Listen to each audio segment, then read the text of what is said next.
mooy 1 million d'arbres en 48 heures. Sana, est-ce que mën nga dellusiwaat ci solo sa bés bi nga xamante ne lañ jëm.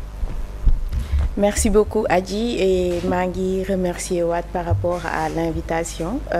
aussi jox ñu occasion ñu revenir ci événement majeur bi nga xam ne moom moo nar a xew ci week-end bi et d'habitude on parle de journée dañuy daan wax benn journée boo xam ne c'était décrété par le président Abdou Diouf en 1983 et c'était pour fêter arbre garab mais c'était vraiment un appel benn woote la woon boo xam ne c'était pour que pays bi dëkk bi yëpp mën a booloo nekk benn aller sur un acte fort citoyen boo xam ne dina permettre ñu dem jëmbat garab au-delà de ça war nga aussi préserver ko donc décret bi mu jël c'était en 1983 et ren ñu ngi dem di préparer la 42e édition. Cette 42e édition est marquée comme année passée par un format week-end. Au lieu que ñu dem ci benn journée dañuy dem ci samedi dimanche parce que dimanche premier dimanche mois d'août d'habitude si lañ daan fêter journée bi mais depuis daaw on a institué le week-end. Et week-end bi c'est très intéressant parce que daaw ak ren yëpp permettre nañu ñu mobiliser les plus hautes autorités de l'État. C'est-à-dire on aura le président de la République et on aura le premier ministre du Sénégal pour ñëw célébrer avec la population, avec Sénégalais yëpp ce moment fort-là. Donc pour revenir sur l'événement le week-end, le samedi dañu bëgg dem forêt classée de Mbao def journée d'investissement humain avec le président de la République Bassirou Diomaye Diakhar Faye. Donc si journée d'investissement boobu ñu ngi dégg ne dinañ setal dinañ nettoyer dinañu xool par rapport ak forêt classée bi parce que forêt classée bi aussi booy xool Dakar moom lañ fi dese comme poumon vert boo xam ne mën nañu wax ne c'est vraiment quelque chose mi ñuy jëriñ vraiment donc on doit aussi faire des actes forts préserver ko xool nuñ koy protéger renforcer ko pour vraiment continuer à bénéficier donc ñun ñëpp xam nañ ni que forêt classée bi subit beaucoup de pression am na ñu bari yoo xam ne mi ngi xew ci biir on a les autoroutes yeeg route nationale yeeg yëpp dañ ko dagg ci biir forêt bi pour génne tracé yi am nañ terre bi aussi nga xam ne dañu déclasser une partie pour mën a am foofu l'infrastructure qui est très utile d'ailleurs mais loolu yëpp bu amee da ngay xool tamit nan ngay préserver la forêt classée donc on a posé acte boobu avec le président vraiment pour avoir cette sensibilisation là woo population yi pour wan leen vraiment quels sont les enjeux quelle est l'importance de forêt classée bi et aller vers des actions nettoiement protection plantation d'arbres mais comme on dit cette année dafa bëri ay innovation comme et benn innovation bi mooy le challenge nag boo ko déggee mooy nga kii sa bopp teg sa bopp benn défi wolof bi nag jàppoon naa ko démb mais daf ma réer sas sa bopp merci beaucoup donc dañu sas suñ bopp 1 million d'arbres en 48 heures boo déggee loolu nag mooy ñun ñëpp war nañoo mën a contribuer ku ci nekk am nga ci benn responsabilité am nga ci un devoir éco-citoyen boo xam ne war nga ko ci mën a def te bu ko fekkoon ne ku nekk def nga rek dinañu wax plus d'1 million bu ñu paree à l'évaluation donc président moom moo nar a lancer challenge boobu le samedi à la forêt classée de Mbao beneen acte fort bi tamit c'est une caravane écologique donc la caravane aussi est très intéressante boo xoolee man Tri-Aid la représenté mais Tri-Aid a demandé au ministère de pouvoir vraiment accueillir, fêter journée nationale de l'arbre dans le cadre d'un projet qu'on a à Saint-Louis. noonu la ko ñëpp bëggee. parce que c'est un moment fort. benn yoon lay am ci année bi. et on sait tous que problème bi waru yem ci benn yoon sax. voilà donc tous les jours la war a nekk. mi ngi noonu. et donc l'idée forte qui est sortie c'est que après journée 3 bi le lancement de la caravane le 2 par le président mu dem Saint-Louis. on célèbre la journée de l'arbre avec le premier ministre. caravane bi dafay continuer. dafay sillonner parce que on sait que Sénégal foo laal dafa mel ni góom bu mag rek foo laal rek dafa métti. voilà donc problématique dégradation terre yeeg fi perte garab yeeg perte àll beeg yëpp. en fait c'est un problème national. donc l'idée mooy bu ñu paree ci célébration bi ku nekk bañ a dem toog sa kër di xaar naan nañu xaar année prochaine. c'est vraiment que ñu def sillonner un peu partout le Sénégal xool avec les parties prenantes parce que dafa bari acteurs yoo xam ne ñu ngi évoluer ci des actions citoyennes.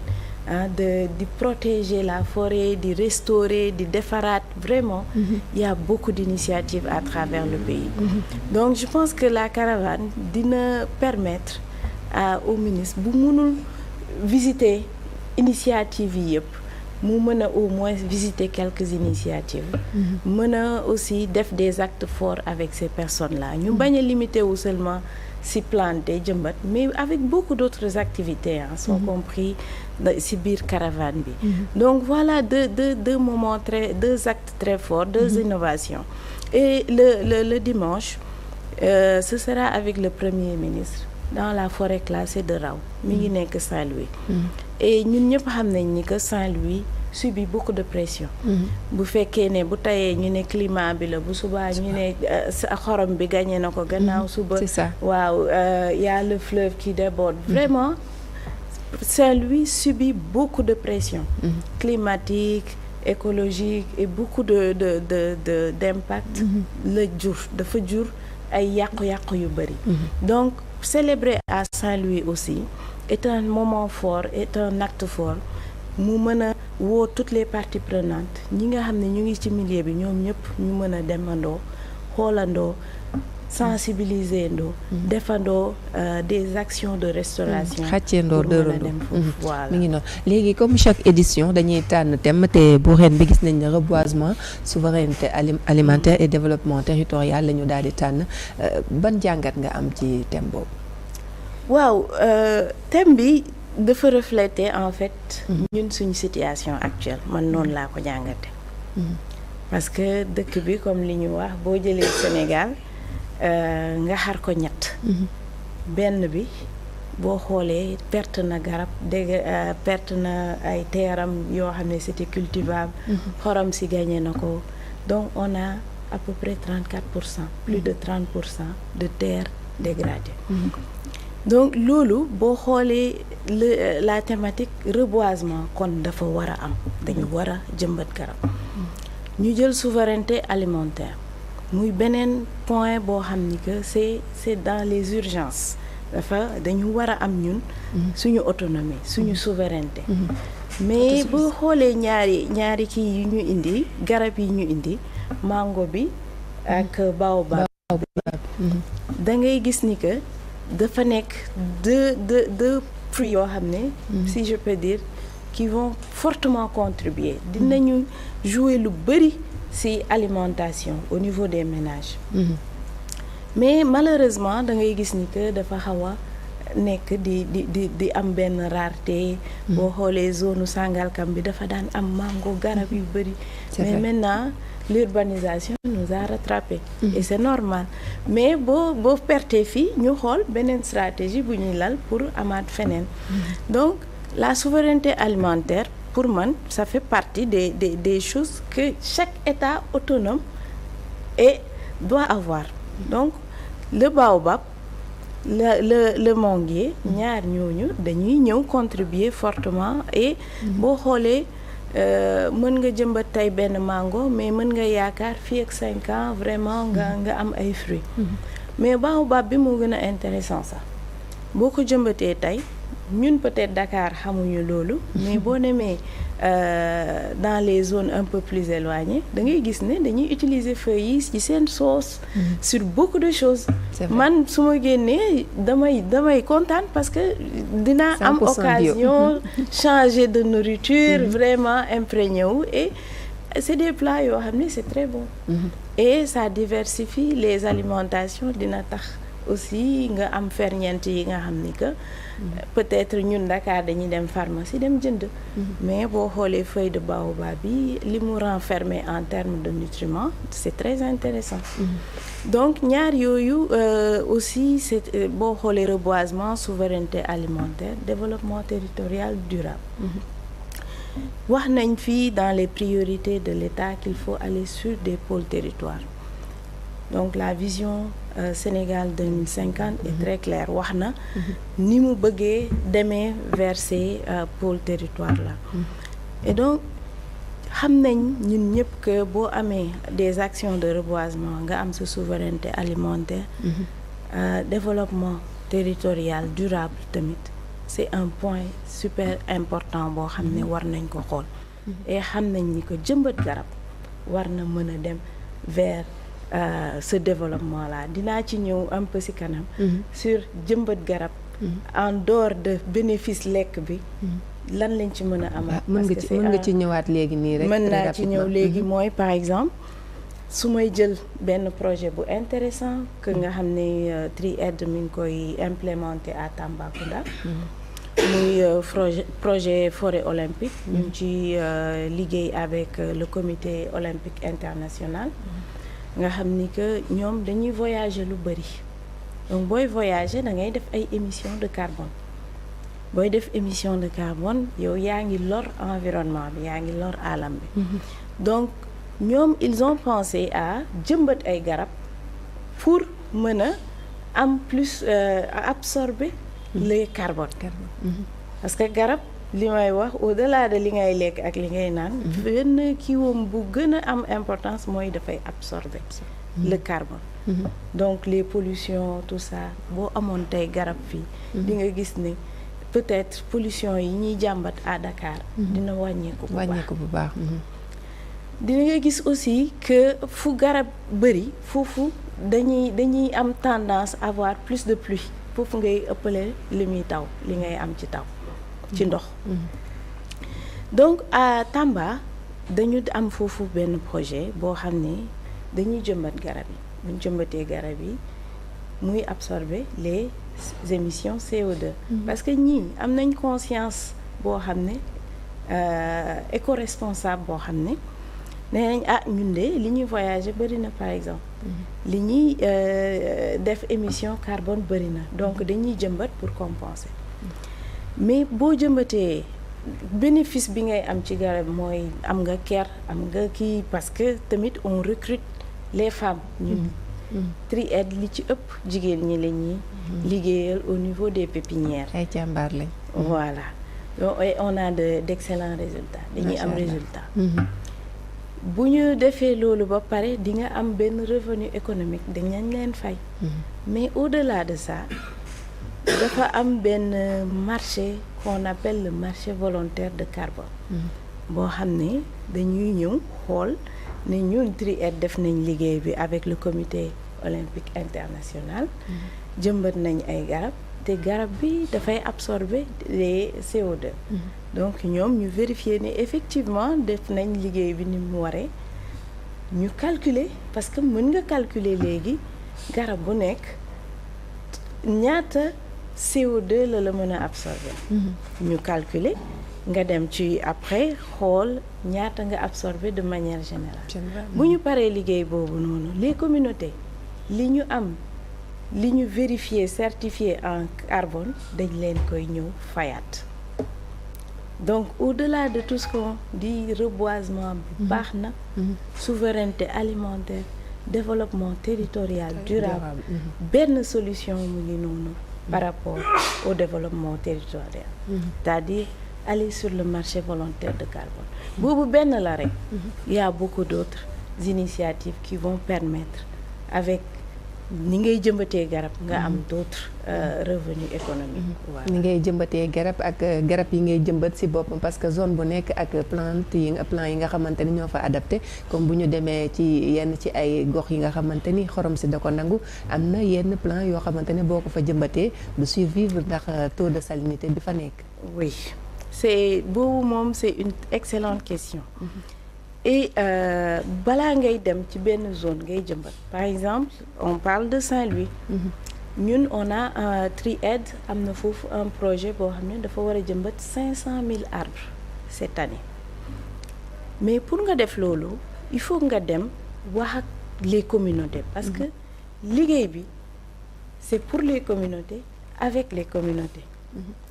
da nga koy def pour communauté yi mais ak ñoom nga koy defal ñoom ñooy nekk les premiers acteurs donc dafa am ay consultations yoo xam ni il faut nga def ko ñu wax la l'histoire c'est-à-dire li fi xewoon yan garab lañ daan am yan moo disparaître lan la ñu bëgg aussi parce que c'est très important dem rek jëmbat ay lu la neex daal di dem la population du moomee mbir mi il faut ñoom aussi ñu gis ci seen bopp donc ñoom ñooy définir discuter ak ñun wax ñu yan espèce la ñu ciblé et ñun aussi par exemple sur Saint-Louis on travaille avec le Centre national de recherche forestière nga xam ne c'est des chercheurs xam nañ garab fan lañ ko war a jëmbat selon milieu bi zone bi fii ay terre salée la espèces yi ñoo fi mën a dem côté bii espèces yi dinañ fi développer wu donc on travaille avec CNRF et bu ñu demee waxtaan ak population yi ba pare CNRF aussi dafay compiler li nga xam ne moom la population yi teg ci table bi comme besoin ñu xool aussi en tant qu'expert en tant que scientifique lan moo jaadu lan moo fa mën a nekk lan moo fa mënul nekk donc discussion la ba tey nga sensibiliser encore la population par exemple par rapport li fa mën a ne ak li fa mënta nekk ñun ñëpp ñu tomber d'accord pour mën a demandoo